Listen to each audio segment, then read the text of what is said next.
Picture this. You wake up one morning in a quiet medieval European town. Birds chirping, markets opening, people heading to work. Everything normal, until suddenly someone starts dancing.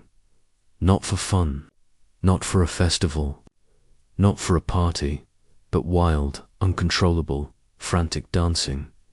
And then another person joins. And another, and another. By the end of the day, dozens of people are flailing in the streets like their bodies have been taken over. Drums are pounding, people are screaming, priests are shouting prayers, and the dancers, they can't stop. They dance until they collapse. Some dance until their feet bleed. Some dance until their bones break. Some dance until they die. You don't learn this in history classes out there. What you're witnessing is the dancing plague of 1518. One of the strangest, most terrifying mass hysteria events in human history. And the real reason it happened, well, you're not going to believe it. Let's dive in. Chapter 1, Strasbourg, 1518.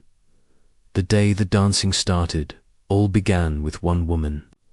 A housewife named Frau Traffia. One morning, she walked into the middle of the street and began to dance, and dance, and dance. Hours went by. People begged her to stop. She couldn't. She danced through the heat of the day, through the night, and into the next morning. Within a week, over 100 people had joined her. By the end of the month, 400 people were dancing like they'd lost their minds. The city council panicked. Was this a curse? A punishment from God? Witchcraft? Or something even stranger? Let's find out. Chapter 2, Medieval Cures that only made it worse. So what did the authorities do? Well, they made the worst decision possible. They thought the dancers would dance the fever out. So they built a stage, hired musicians, and let the dancers go wild. Yup, they gave them a dance floor.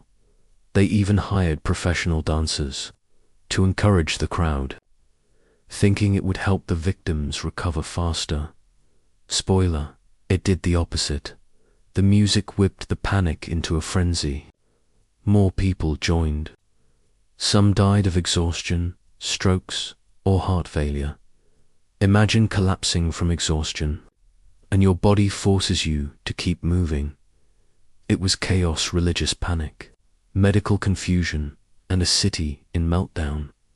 But the question remains, what caused this? Chapter 3, Theories that sound insane but actually aren't. Historians have debated this for centuries. Let's talk about the leading theories, including the most shocking one. Theory number 1, ergot poisoning, the LSD bread theory. Some believe the dancers ate rye bread contaminated with ergot fungus, the same fungus that produces LSD-like hallucinations. Symptoms include convulsion, lastingian twitching. Sounds similar, right? But the problem? Ergot poisoning usually causes seizures, not coordinated dancing for weeks. Theory number 2, mass hysteria, stress-induced psychosis. This is the most accepted theory. Strasbourg was suffering from famine, disease, extreme poverty, religious fear, constant death. People truly believed Saint Vitus could curse them with uncontrollable dancing. So when one person broke down psychologically, others followed. Today we'd call it a mass psychogenic illness. Back then, they thought it was divine punishment. Fear spread like wildfire, so did the dancing. Theory number 3, secret religious ritual. Some historians believe the dancers may have been part of a suppressed pagan cult, a ritual that got out of control, but there's no solid evidence. Theory number 4, demonic possession, medieval explanation. At the time, people were convinced the dancers were possessed. Priests tried exorcisms, Some tied dancers to crosses, some beat them to drive out the devil. Obviously, that didn't work. Chapter 4. How it finally ended after weeks of chaos. The city council realized music was making it worse, so they banned dancing entirely. No weddings, no celebrations, no tavern music, no instruments. Finally, they rounded up the dancers and marched them to a shrine of Saint Vitus, believing only the saint himself could stop the curse.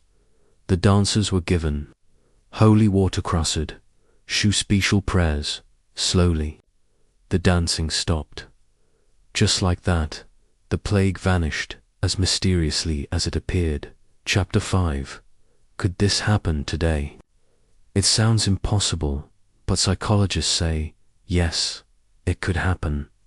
Mass hysteria outbreaks still occur.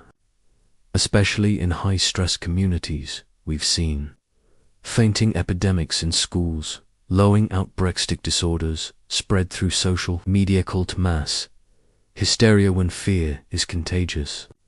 The body follows, just like in 1518. Final message: either dancing plague reminds us of something important. People in the past weren't stupid. They were trying to make sense of overwhelming fear with the knowledge they had. And sometimes, fear itself becomes the disease.